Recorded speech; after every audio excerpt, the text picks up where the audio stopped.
შრომის ინსპექციამ ერთ-ერთ საქმეზე სქესის ნიშნით დისკრიმინაცია დაადგინა. საქმე ეხებოდა დასაქმებულ ქალს, რომელთანაც შრომით ხელშეკრულება მას შემდეგ შეწყდა, რაც კომპანიისთვის მისი ორსულობის შესახებ გახდა ცნობილი. დამსაქმებელი ირწმუნებოდა, რომ მიზეზი არა ორსულობა, არამედ დასაქმებულის არასათანადო კვალიფიკაცია და არაეფექტური მუშაობა გახდა. ასევე განმარტა, რომ მას არ მოეთხოვებოდა შრომითი ურთიერთობის შეწყვეტის დასაბუთება, რადგან ხელშეკრულება გამოსაცდელი ვადით იყო გაფორმებული.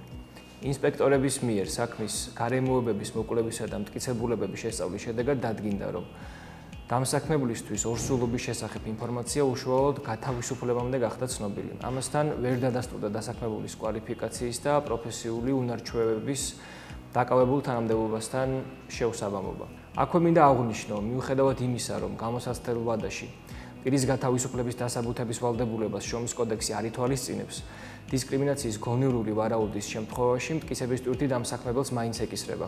გაამართლოს მსგავსი მოპყრობა ობიექტური და გონივრული არგუმენტებით ლეგიტიმურ მიზანთან კავშირში.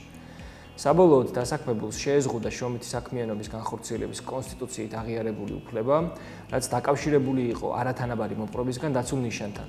აქვე უნდა აღინიშნოს, რომ მოცემულ საქმეზე დისკრიმინაციის დასადგენად შრომის ინსპექტორებს შესაძლებელი პირის არსებობაზე არ უმშელიათ ორსულობის უნიკალური მდგომარეობიდან გამომდინარე. ეს შემთხვევა კიდევ ერთხელ უსვამს ხაზს სქესის ნიშნით დისკრიმინაციის აკრძალვის გამოწვევებს და ქალთა ეკონომიკური გაძლიერების მნიშვნელობას ქვეყანაში.